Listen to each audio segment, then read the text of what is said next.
borrow a line from one of the most iconic characters in the past near century. Of course, you realize this means war. It is on now. The battle for the NFC North has come down to this. And I, like the rest of Packer Nation, am sick and tired of those purple punks thinking they could just waltz in and try to take our territory. I got news for you. It ain't happening. It ain't happening, okay? The Queens, yes, queens. They're not kings. They're not good enough to be kings. All they have is Adrian Peterson. They have one receiver, and he's getting burnt out carrying the rest of them. Bridgewater's, he has his moments, but he's not ready yet. Give him about 2 years, at the least. But Peterson's by himself. There is no way in hell that they'll win the division. There's even less of a chance of them winning Sunday, because they got to go to Lambeau. And lest you forget, Lambeau Field is where road teams go to die. It isn't like Foxborough, where even Sam Bradford could win there. But in all seriousness, Packer Nation, we have to take over. We have to take this division. We've won it 4 years straight. In the last 2 years, we needed the last week. We went up to Chicago in 2013 and took it by any means necessary. Even with Rodgers playing in his first game in nearly 2 months. Last year, we were at home dealing with the monstrous Detroit Lions and dealing with Ndamukong Suh for what would be the last time as a divisional opponent. And we handled our business there. This year will be no different. This year will be no different. We will take down those Vikings and we will hashtag own the North. Get it trending on Twitter. Now that I've got that off my chest, let's talk about all the other stuff that's happened in on week 16. The Panthers lost. I'm not the only one shocked about this. They lost to the Falcons. I can't believe this happened. After they beat the Giants, I thought, well, they're going 16-0 because there's no way in hell the Falcons or the Bucks would beat them. But Atlanta beat them. It was a game they needed to win to stay alive. But sadly, they were eliminated once the Vikings blasted the Giants. So at least the Falcons will head to the golf course knowing that, well, they ended the Colts. I'm sorry, I'm mixed up. They ended the Panthers' unbeaten season. And I accidentally said Colts because, well, the AFC South is a little screwy. Well, a little is an understatement. See, today I have here printed out the playoff scenarios for Sunday for week 17. 2 pages. One page has the rest of them. The other has the AFC South scenarios. Here they are. Right there. Wait a minute. Yeah, right there. The AFC South scenarios. Got them all? Good.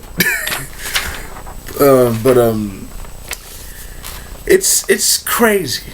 It's crazy because for the last week or so, the scenarios regarding winning the AFC South have included the strength of victory and the strength of schedule tiebreakers, which I think rank 5th and 6th respectively on the NFL's list of their 1 million tiebreakers. See, football isn't like baseball. Well, none of the other three are like baseball. I know hockey and basketball have their internal tiebreakers, but they're not as extensive as football. Football has like 1 million internal tiebreakers. Head-to-head, conference record, division record, common games record. Of course, common games is when two teams playing for a certain spot have a common opponent. And records against that team determine who gets what. And they have strength to victory, strength to schedule, blah, blah, blah, blah. The list goes on and on. The last thing on the list is a coin toss. And speaking of coin tosses, New England. I can't believe the Patriots of all teams managed to screw up a coin toss. We want the kick. No, don't I get a say? But it ended up costing them. And they... I don't know, but somehow... But I just hope Steve Harvey was watching that game and just laughing his ass off. He should have been. If he wasn't, he should have been. But anyway, back to the scenarios. It was a crazy Week 16. Atlanta ended up getting eliminated, even though they beat Carolina because Minnesota won. Arizona unfortunately blew us the hell out. Now they got the first round bye, and we got to play wild card weekend.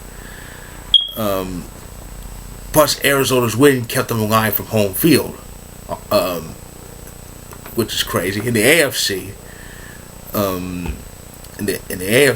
the final Monday night game made the race for the first round bye and home field interesting because Denver beat Cincinnati in that overtime thriller. So now they got the head-to-head edge. You know, they're tied at 11-4, but they got the head-to-head edge. So all they have to do to get the first round bye is win. They get the division in the first round bye with the win. It says right here they gotta beat San Diego just to win the division, and they can get the bye with a win too. If New England loses with that win, then the road through the AFC goes through Mile High. Cincinnati cannot get home field. Even if all three teams end tied, Cincinnati doesn't get it. They can get a bye though, but they got to win, and Denver's got to get beat, and Denver's not losing to San Diego. But and of course, New England's road to home field is easy. They just got to beat Miami. Though Miami, you never know. They're not playing for anything. It's a divisional game. I think Miami's at home. I could be wrong about that, but so that could be motivation. Kansas City, after starting 1-5, they've won 9 straight and could win the division. Here's a historical fact: the Chiefs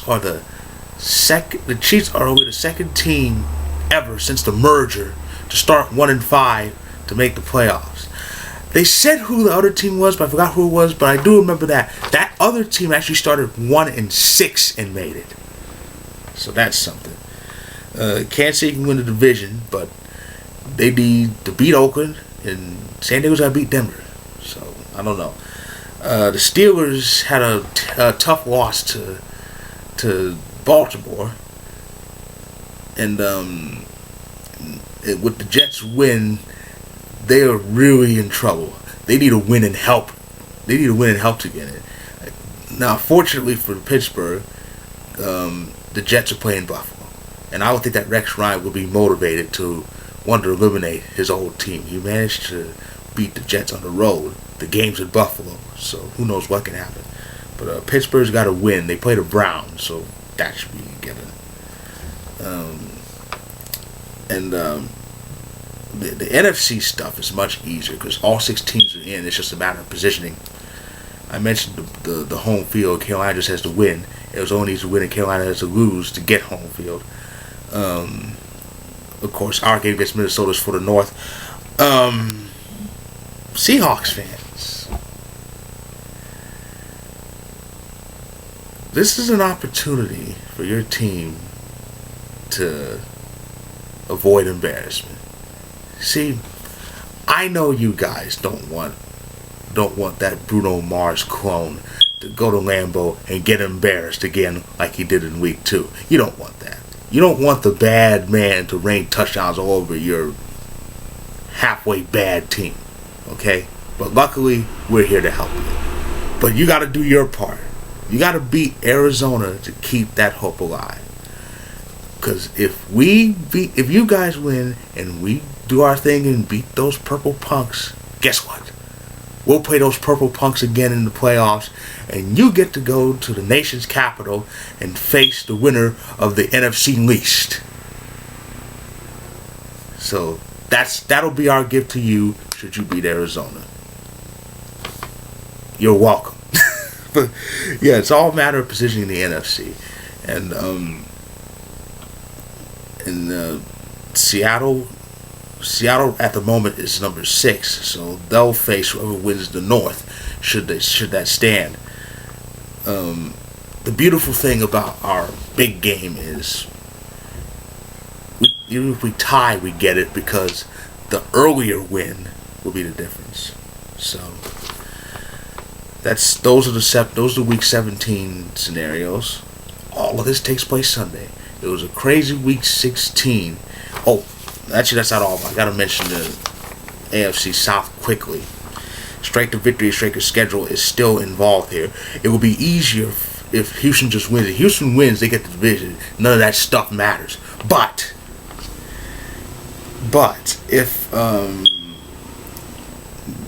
Houston can wrap up the South even before they're done playing. They clinch the straight to victory schedule if one of these teams wins or ties. They clinch the straight to victory tiebreaker. Listen carefully, any Texans fans watching this. Saints, Cincinnati, Jets, San Diego, New England. If even one of those teams wins, Houston wins the division. And it's either the straight to victory or straight to schedule needs to be clinched. So for straight to schedule, Kansas City and Baltimore had to win or tie, but both teams can't tie. Now for Indianapolis, they either win, Houston has to lose. Everything else has to happen. Colts fans, listen carefully. Here's who has to win. Here are the teams that have to win for the Colts to clinch the division. Okay, if the two teams end up tied, if Colts win and Houston loses, the Ravens, Falcons, Bills, Broncos, and Dolphins all have to win. And Oakland and Pittsburgh have to win or tie, but both teams can't tie. So, Colts fans have a lot of scoreboard watching to do on Sunday. Anyway, that's week 17. That's what's in store for week 17. A lot of nuttiness. Week 16 had a lot of nuttiness. The Packers getting blown out. The Falcons beating the Panthers. Washington winning the NFC East and getting poor Chip Kelly fired. And not knowing whether to kick or to take the ball. What can I say? So that was week 16 in a nutshell. I just explained the nuttiness that's going to occur for week 17. So with that, I say, enjoy the craziness. Enjoy the craziness that is week 17. And all sorts of nutty scenarios. Anything's possible. So enjoy that Sunday and Happy New Year to all of you.